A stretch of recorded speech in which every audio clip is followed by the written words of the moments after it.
Hello again, everybody. This video is sponsored by a contribution from Erin, and here's what she wants you all to know. Hi, Ollie. I can't start writing without first saying thank you for what you do, so thank you. I believe wholeheartedly that we will all see you speaking to a much larger audience in the future. I'm pretty far along in my recovery. I've been no contact with the family of origin for going on 9 years. Out of a long-term toxic marriage for about as long, ended the last toxic romantic relationship 2 years ago, and cut out the remaining toxic friends within the past year. Although it's not always easy, life sure is beautiful on the other side of the narc control cloud. No contact is a life changer. I have to say thank you again for that. Your videos helped me get past the shame I felt for cutting family and friends out of my life. Family and friends is in quotations, as it should be. The current question has to do with my narc bipolar mother. Awesome. I also knew my mother was beyond ill. She's always been sadistic. I recognized even as a child that she enjoyed causing me pain. She would provoke me, verbal and physical abuse, inappropriate sexual behavior, leaving me alone overnight as a child, sabotaging any success I had. Depending on her particular method of provocation, I would usually try to ignore her and avoid conflict, but she wouldn't stop until I snapped. And that's what Drunky the Fuck Clown would do. When I would try to ignore her, trying to ignore the narcissist you're living with only incenses them more. It's like normally they say, oh, just ignore it and it'll go away. They don't. They will continue and continue and continue until you snap and then pull back and say, oh, what are you getting all, you're crazy. Then she would literally smile and laugh and hop on the phone to call a friend so they could hear her ragging her daughter, hear her raging daughter losing her shit again in the background. As a child and teen, I didn't have the awareness that this was all a setup, and I fell for it over and over again, only to feel intense shame for allowing her to shame me to outsiders, which was always her goal. The revolving door of friends that she did have would look at me like I was some sort of animal they were sure was about to attack. And that's where, that's how my parents treated me, where my mother would keep a fucking Louisville Slugger baseball bat behind her door because I was so out of control. Get the bat, Michael. Get the bat. And this was all after provocation after provocation. My mother would call for the bat more times than not, when I wouldn't react, just to get me to react. The revolving door of friends that she did have would look at me like I was some sort of animal they were sure was about to attack. They literally acted as if they were afraid of me. Looking back, it was ludicrous. The reality of it was, I know now that I was smart, somewhat introverted, and loving child. However, she did her best to convince me I was stupid, violent, and crazy, and her pattern of provoking emotional reactions from me served to reinforce that perception to me, to outsiders. You know what the most important line of that sentence is? Her revolving door of friends. Just like my mother and father.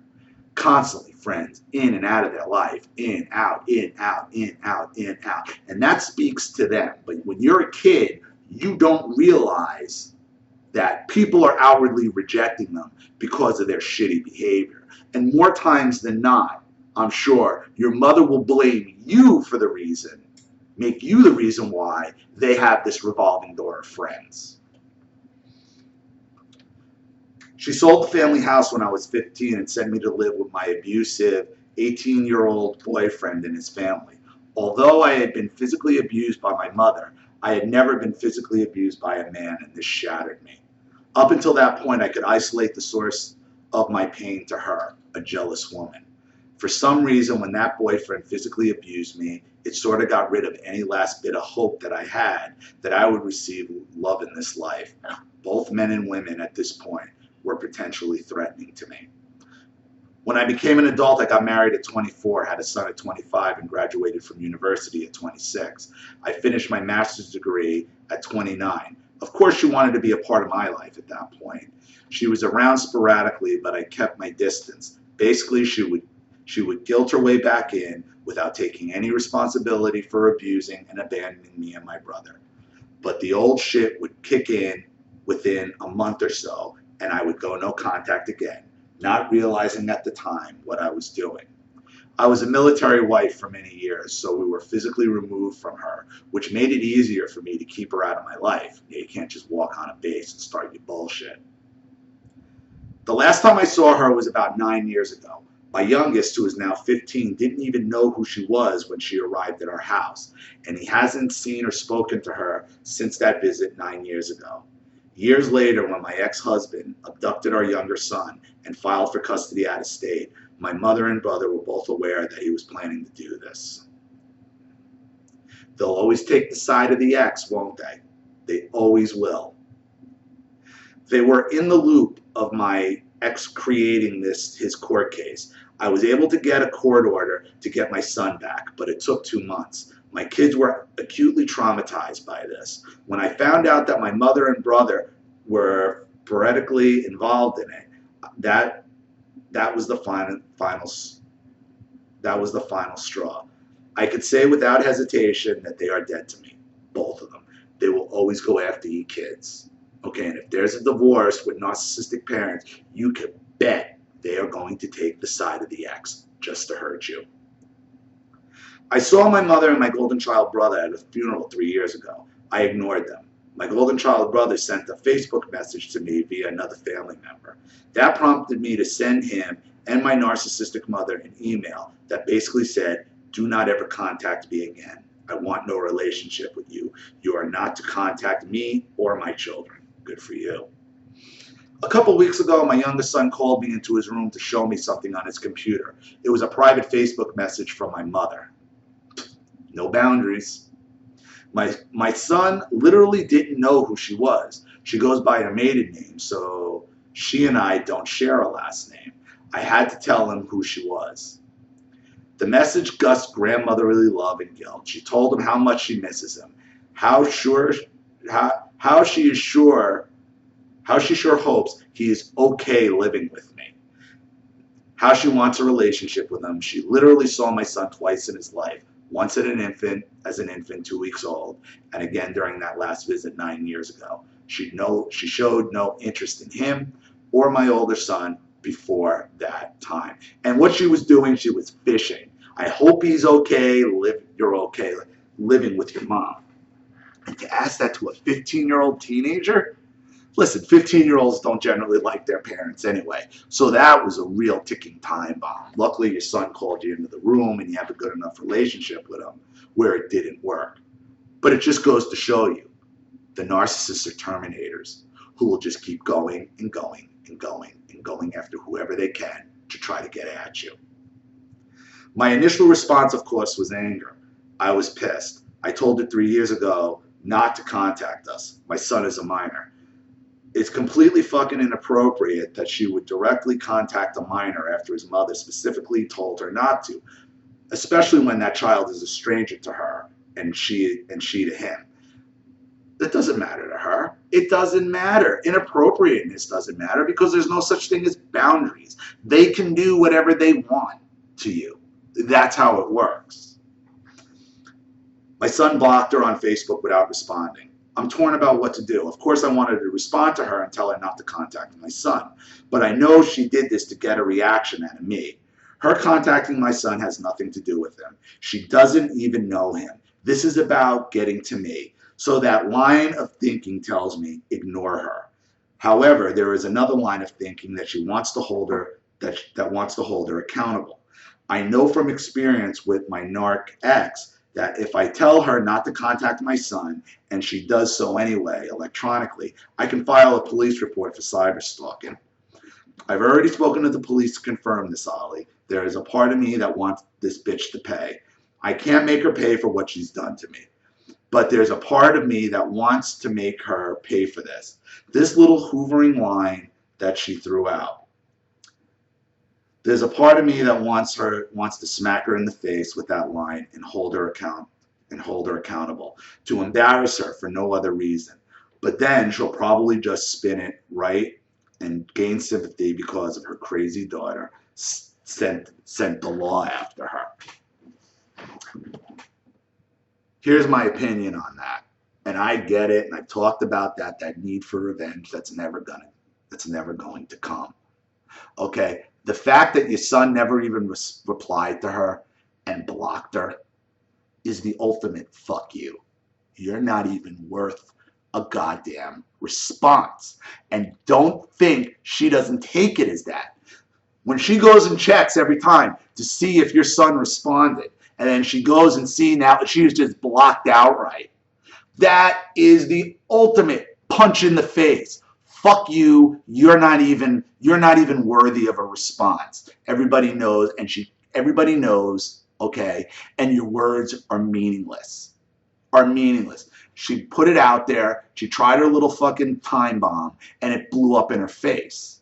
You need to understand that. You trying to draw in the law at this point after one Facebook message, it's not going to go anywhere. And you're giving her what she wants, to re-engage and relitigate and give her the opportunity to find something to turn on you. You just, at this point, now that you've been no contact for so long, okay, for you just to be able to shut her down electronically, especially on Facebook.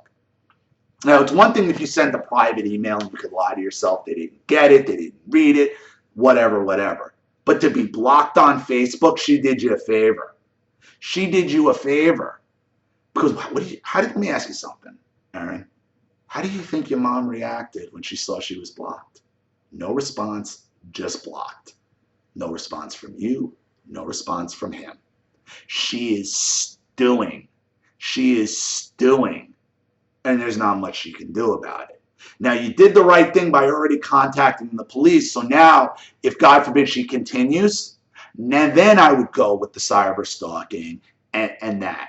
But after one instance, she can make a turnaround like you're crazy. Let her keep doing it. Let her do it again, and then maybe make the complaint. But right now, you won. You won. Think about it. Think about your mother sitting there at her computer and clicking to see if that message was read and clicking on your son's profile and blocked. Just blocked. Oh, that is a kick in the pussy, pardon my language.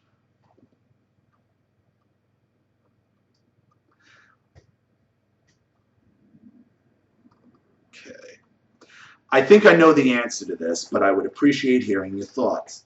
You have a way of cutting through all the cognitive dissonance and zeroing right into the heart of these things. I could use that level of clarity right now. I'm too emotionally reactive on my own about this. Thanks again, Aaron. Well, thank you, Aaron, for your contribution and your story. I just answered that before I read the last line. You already won, dear. You're winning. Just accept it. Now, as gratifying as it would be to climb on top of this bitch and ground and pound her into a bloody pulp, it's just not worth it.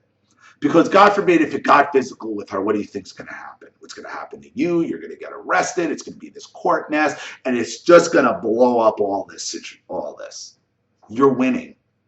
Know when you're winning against the narcissist, Aaron, and everybody else who's watching. Know when you're winning, okay? Don't snatch victory. Don't snatch defeat from the jaws of victory, because you're winning on this. You may not be, just because you can't sit there and laugh in her face and slap her the way you did. What you're doing is far worse. It cuts so much deeper because you are blowing up everything she is, everything she's about. It's making her whole lifelong narcissistic tactics null and void. Everything she is, you are just throwing it back in her face by not responding and handling this the way you've already handled it. Continue on that course and don't be drawn in. Don't snatch defeat from the jaws of victory when dealing with the narcissist, because you've already won. Thanks everybody else for watching. Any comments or advice, please leave them in the comment section below. And again, if you want a video of your own made, you know where the PayPal link is, you know how it works. I'll get it right out to you. This is Ollie Matthews. Thanks for watching. See you all again shortly. Bye.